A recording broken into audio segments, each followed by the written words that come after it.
बिस्मिल्लाहिर्रहमानिर्रहीम। अस्सलाम वालेकुम।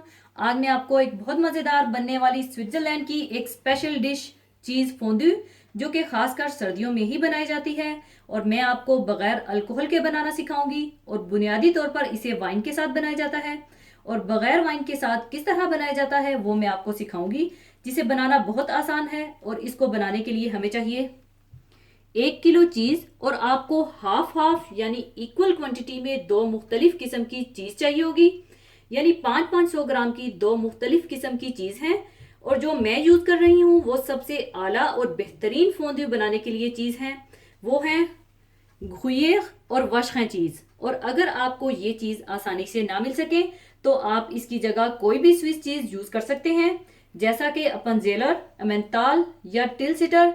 और मैं आधा किलो घुये और आधा किलो ही वशखें चीज़ ले रही हूँ और 200 मिलीलीटर एप्पल जूस और 200 मिलीलीटर ही पानी और 3 टीस्पून कॉर्नफ्लोर और फ्रेशली कद्दूकश किया हुआ नटमेग 1 टीस्पून और ब्लैक पेपर पाउडर 1 टीस्पून और फ्रेश लेमन जूस 1 टेबलस्पून और एक जवा लहसुन का। और साथ सर्व करने के लिए फ्रेंच ब्रेड या आर्टिजन ब्रेड, जिसकी रेसिपी मैं आपको दे चुकी हूं, जिसे आप बाइट साइज के टुकड़ों में इस तरह से काट लीजिएगा।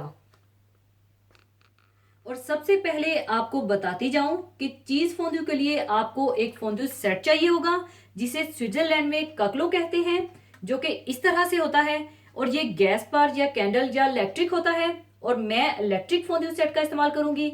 और आप चाहें तो रेगुलर फोक्स का भी इस्तेमाल कर सकते हैं, लेकिन फोंदू फोक्स इस तरह से लंबाई में होते हैं जो कि फोंदू सेट के साथ ही होते हैं, जिसके साथ चीज फोंदू को खाया जाता है।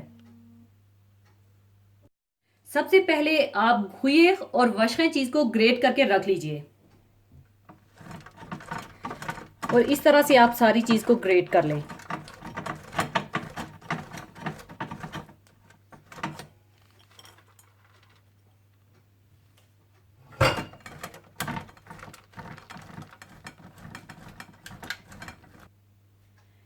सारी चीज को ग्रेट करने के बाद आप गार्लिक को दरमियान से काट लीजिए और इसी फोंदू डिश में गार्लिक का फ्लेवर लाने के लिए इसमें गार्लिक को अच्छी तरह से रब कर लीजिए, रगड़ लीजिए और फिर इसको इसी में कद्दूकश करके डाल दीजिए।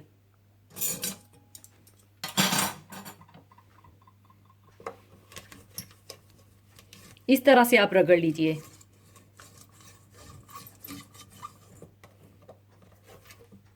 अच्छी तरह रब करने के बाद इसी गार्लिक को आप कद्दूकश करके इसी में डाल दीजिए।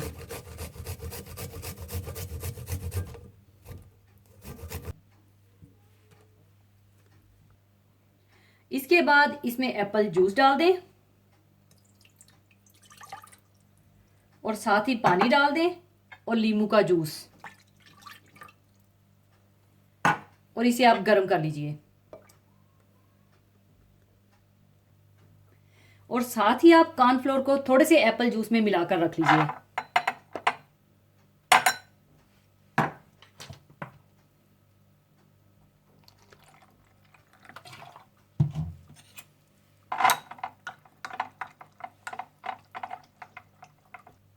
और जैसे ही ये गर्म हो जाए तो आप इसमें कॉर्नफ्लोर को थोड़ा थोड़ा करके मिलाते जाएं और हिलाते जाएं।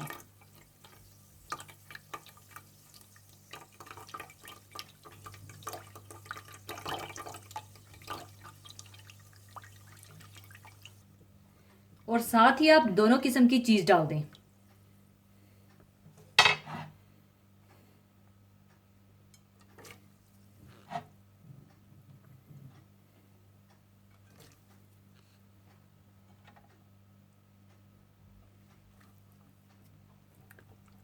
और इसे हिलाते जाइए और जैसे जैसे ये मेल्ट होगा तो वैसे वैसे ही ये स्मूथ होना शुरू हो जाएगा। और इसे हल्की आंच पर बनाइएगा।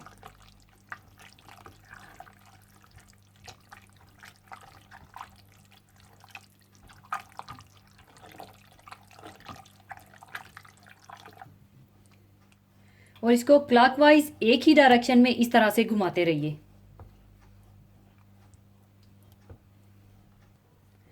और जब ये अच्छा सा मिक्स हो जाए तो आप इसमें फ्लेवर देने के लिए नटमेग और काली मिर्च का पाउडर डाल दें।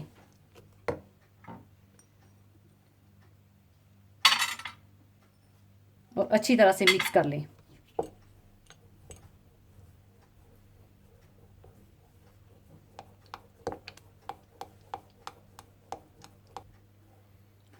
और जब ये अच्छी तरह से मिक्स हो जाए और इस तरह से तैयार हो जाए तो आप इसे फोंदू मेकर पर रख दीजिए।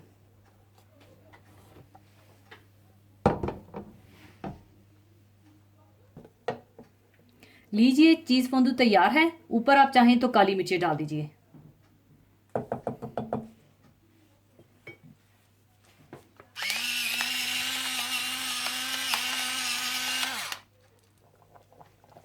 लीजिए, चीज़ फोंदू तैयार है। और यहाँ देखिए, जैसे ही चीज़ फोंदू तैयार हुआ है और मेरे हस्बैंड चीज़ फोंदू खाने के लिए बेसब्री से इंतज़ार कर रहे हैं कि कब ये रेसिपी ख़त्म करूं और वो खाना स्टार्ट करें। लगता है उनसे इंतज़ार नहीं हो रहा, इसीलिए उन्होंने शूटिंग के दौरान ही खाना शुरू कर दिया है। Very tasty. इससे पहले कि सारा चीज़ फोंदू ख़त्म हो जाए, और अब मैं आपके साथ एक हदीसे पाक शेयर करना चाहूँगी। हदीसे पाक इस तरह से है।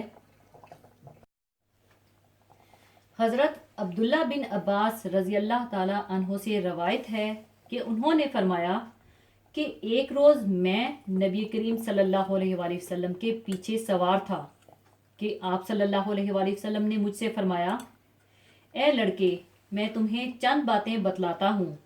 तुम अल्लाह के हकूक़ की हिफाजत करो, अल्लाह तुम्हारी हिफाजत करेगा। तुम हकूक़ अल्लाह का ख्याल रखो, अल्लाह को अपने सामने पाओगे। और जब मांगो सिर्फ अल्लाह ही से मांगना, और जब मदद तलब करो तो अल्लाह ही से करो। और इस बात को समझ लो कि अगर तमाम मखलूक भी तुम्हें कुछ फ़ायदा पहुंचाना चाहे तो तुम्हें सिर्फ वही फ़ायदा पहुंचा सकता है जो अल्लाह ने तुम्हारे लिए लिख दिया है। और अगर सब मिलकर भी तुम्हें कुछ नुकसान पहुंचाना चाहें तो तुम्हें इतना ही नुकसान पहुंचा सकते हैं जितना अल्लाह ने तुम्हारे लिए लिख दिया है। कलम उठा लिए गए और सहीफे खुश्क हो गए। अल्लाह एक है, ये वो अकीदा है जो इस्लाम की बुनियाद है। लेकिन इस्लाम का अकीदा तौहीद यही नहीं कि अल्लाह अपनी ज़ात में एक है, बल्कि अपनी ज़ात की तरह वो अपने अस्माओ सफ़ात में भी तन्हा व यकता है। जो अस्माए मुबारक और सफ़ात अल्लाह ताला के लिए हैं वो किसी गैर में इस तरह की नहीं पाई जाती। वो हर छुपे और ज़ाहिर को जानने वाला है। वो सब कुछ सुनने वाला है और देखने वाला है। आसमान और ज़मीन के ख़जाने उसके पास हैं। वो जिसको चाहता है कुशादगी के साथ रोज़ी देता है, जिसको चाहता है उसकी रोज़ी तंग कर देता है। वो जिसको चाहता है औलाद देता है, जिसको चाहता है बे औलाद रखता है। वही कादिर है, ज़िंदगी और मौत का मालिक भी वही है। लिहाजा अब्दियत का तकाजा भी यही है कि बंदा अपनी तमाम हाजत के लिए सिर्फ और सिर्फ अल्लाह ही से रजू करे। और यही इसका कामिल ईमान होना चाहिए कि सिर्फ अल्लाह ताला ही की ज़ात नफ़ा और नुकसान पहुंचा सकती है। इसी के साथ मैं आपसे इजाज़त चाहूँगी। अपना बहुत ख्याल रखिएगा, दुआओं में याद रखिएगा। अल्लाह हाफिज़।